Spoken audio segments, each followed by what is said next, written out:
जिम्मेदारियों पर रखा गया। उनमें से एक ऐसे शख्स से मैं आपकी अमानतुल्लाह के साथ इस वक्त मुलाकात कराना चाहूँगा जो कि माजूर हैं, और माजूर होते हुए उनको बाकायदा वक्फ बोर्ड ने उनकी सलाहियत देखते हुए बाकायदा उनको नौकरी पर रखा है, मुलाजमत पर रखा है वक्फ बोर्ड की, और दोनों हाथ नहीं होने के बाद भी ये मुफ्ती भी हैं, कारी और आलिम भी हैं। क्या नाम है आपका?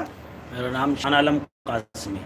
तो शान आलम, क्या पैदाइश से ही हाथ नहीं है दोनों में? चाहूँगा दिखाएं दोनों जी जी। नहीं, 9 साल की उम्र के अंदर मेरे साथ एक हादसा पेश आया था जी जो कुट्टी काटने वाली मशीन होती है, उसके अंदर मेरे दोनों हाथ कट गए थे। जी। और फिर मैंने उसके बाद में आलिम का कोर्स, हिफ्ज़ का कोर्स और दारुल उलूम वक्फ देवबंद से मैंने इफ्ताह किया है। और उसके बाद मैंने कई मरतबा बोर्ड के अंदर आने की कोशिश भी की। इससे अमानतुल्लाह खान साहब से पहले चेयरपर्सन राना साहिबा थी, उन्हें मैंने दरख्वास्त और एप्लीकेशन दी थी, लेकिन उन्होंने मेरी फ़रियाद और मेरा जो दर्द था उसका एहसास न करते हुए मेरी एप्लीकेशन को रद्द कर दिया था। लेकिन काबिल मुबारकबाद है अमानतुल्लाह खान साहब कि मैंने पहली मरतबा ही जैसे एप्लीकेशन दरख्वास्त दी थी तो इन्होंने बग़ैर चू चरा के फ़ौरन मेरी एप्लीकेशन को एक्सेप्ट किया था। कितना टाइम हो गया आपको वक्फ बोर्ड में मुलाजमत लिए पाए हुए? मैं 25 जनवरी सन 2019 को लगा हुआ। अच्छा, लेकिन उस वक्त में जो वक्फ बोर्ड के मुलाजिमीन हैं उस वक्त से लेकर के अब तक तनख्वाह उनकी रुकी हुई थी, आपको दी गई? जी, मेरी भी रुकी हुई थी जी। लेकिन आज मुझे भी वो चेक मिल चुके हैं जो मेरी सैलरी से और तनख्वाह से मुताल्लिक़ है। बिल्कुल। तो ये अमानतुल्लाह इस वक्त इनको चेक दे रहे हैं, और मैं आपको बता दूं कि दोनों हाथ ना होने के बावजूद एक ऐसा इंसान जिसके हाथ नहीं है और वक्फ बोर्ड से उनको वक्फ बोर्ड में उन्हें मुलाजमत के तौर पर रखा गया, और अब ये मदरसे में जाकर के पढ़ाएंगे, आलिम हैं, मुफ्ती हैं, और तमाम इनके पास में डिग्रीज़ मौजूद हैं। और मैं आपको दिखाना चाहूँगा कि अमानतुल्लाह इस वक्त इनको चेक दे रहे हैं। इनके अलावा जो बाकी के दीगर इमाम वगैरह हैं उनको सभी को दिया जा चुका है। तो आपने इनको किन शराइत पर रखा, और जिस तरह से आज रिलीज़ किया इनकी भी सैलरी को, क्या चीज़ देखते हुए रखा है? इनकी काबिलियत इतनी है? ये आलिम हैं, ये मुफ्ती हैं, और इन्होंने टॉप किया है। इनके दोनों हाथ नहीं हैं, उसके बावजूद भी इन्होंने एप्लीकेशन अपने दोनों हाथों में जो कटे हुए हाथ हैं उनमें दबा करके पेन से लिखी थी। और ये इनकी अभी ये आए तो मैंने इनसे कहा कि भाई आप मेरा नाम लिख कर बताओ। तो आप ये देखिए कि कितनी खूबसूरत, हाथ ना होने के बावजूद कितनी खूबसूरत इन मौलाना की राइटिंग है। तो ये अब से पहले भी कहीं पढ़ाने का काम करते थे, लेकिन अल्लाह ने इनको अगर हाथ नहीं दिया तो इनके पास एक हुनर है और इनके पास काबिलियत है। और मैंने ये समझते हुए ये माजूर हैं, इस वजह से इनको कोई नौकरी नहीं देगा, लेकिन किसी काबिलियत की इनके पास कमी नहीं है। ये चीज़ देखते हुए मैंने इनको अपने यहाँ वक्फ बोर्ड में, बोर्ड के रेजोल्यूशन से इनको मैंने जो है अपने यहाँ रखा है। और अब मैं एक ऑर्डर करूँगा, ताकि ये जो है बहुत काबिल आदमी है और अब से पहले भी मदरसे में पढ़ाते थे। वक्फ बोर्ड का एक मदरसा है, मदरसा आलिया, जो फतेहपुरी मस्जिद में चलता है।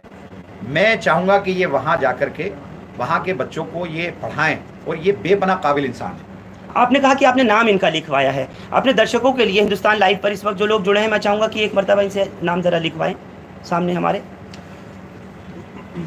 तो साथियों, दिल्ली वक्फ बोर्ड के दफ्तर में एक ऐसे मुलाजिम भी हैं, आप देख सकते हैं कि जो कि इस वक्त में हाथों से माजूर हैं, और ये बाकायदा मैं आपको दिखा रहा हूँ कि इनकी भी तनख्वाह अमानतुल्लाह की तरफ से, दिल्ली वक्फ बोर्ड की तरफ से दी जा चुकी है। और मैं आपको दिखा रहा हूँ कि ये बाकायदा लिख रहे हैं। क्या इनकी काबिलियत को कहिए कि ये आलिम भी हैं, मुफ्ती हैं, और जिस तरीके से ये कातिबों की तरह से लिख रहे हैं, आपको तमाम इन कैमरे के माध्यम से मैं दिखाना चाह रहा हूँ कि ये जो लिखने जा रहे हैं ना, हाथों के होने के बावजूद भी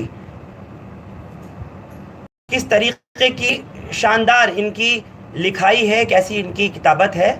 और ख़ुद अमानतुल्लाह इस वक्त यहाँ पे मौजूद हैं, जिनकी तरफ से तमाम जद्दोजहद के बाद, पूरी कोशिशों के बाद में जो वक्फ बोर्ड के आइम्मा और जो मौज़िनीन हैं, जो वक्फ बोर्ड के मुलाजमीन हैं, उनकी तनख्वाहें दी जा चुकी हैं, और बाकायदा जो डबल तनख्वाह का ऐलान किया वो लिख किया। देखिए, अमानतुल्लाह खान जो लिखा उसके ऊपर इन्होंने वक्फ बोर्ड लिखा है। आप इंग्लिश भी लिखना जानते हैं? जी लिखिए।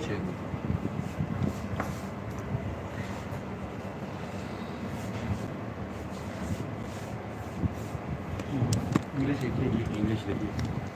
ہندوستان کی تاریخ میں کہوں گا اور طور سے کہوں گا کہ یہاں کے رہنے والوں کی قابلیت کے اندر جو لوگوں کی قابلیت ہے اس میں کس طریقے کے لوگ ہنرمند بھی یہاں ایسے رہتے ہیں کہ حوصلہ نہیں ہارے، ہمت نہیں ہارے، اور ہاتھ نہیں ہونے کے باوجود جس طریقے سے لکھ رہے ہیں. میں آپ کو یہ تمام تصویریں دکھا رہا ہوں دلی وقف بورڈ کے دفتر سے، جہاں ایک ایسے ملازم کو رکھا گیا اور ان کو باقاعدہ تنخواہ دی گئی.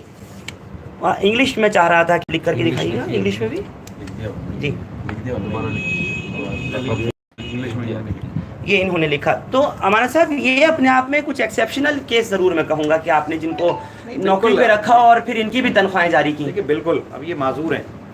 اب ہر کوئی بھائی قابل آدمی ہے، عالم ہے، فاضل ہے، مفتی ہے اور بے پناہ قابلیت ہے. آپ لکھ بھی دیکھا آپ نے کہ کتنی اچھی رائٹنگ ان کی ہے، اور اس کے باوجود بھی اگر آدمی بے روزگار ہے تو اچھا نہیں ہے. تو میں نے ان کی قابلیت کو دیکھتے ہوئے، ان کی معذوری کو دیکھتے ہوئے دلی وقف بورڈ میں ان کو جو ہے میں نے نوکری دینے کا کام کیا ہے، اور جو کہ ایک ضروری بھی تھا، اچھی چیز ہے. اور بورڈ کا مقصد بھی یہی ہے کہ دبے کچلے مسلمانوں کی مدد ہو سکے اور یہاں کی انکم مسلمانوں کی فلاح بہبود کے لیے استعمال ہو. تو ہماری یہی کوشش ہے.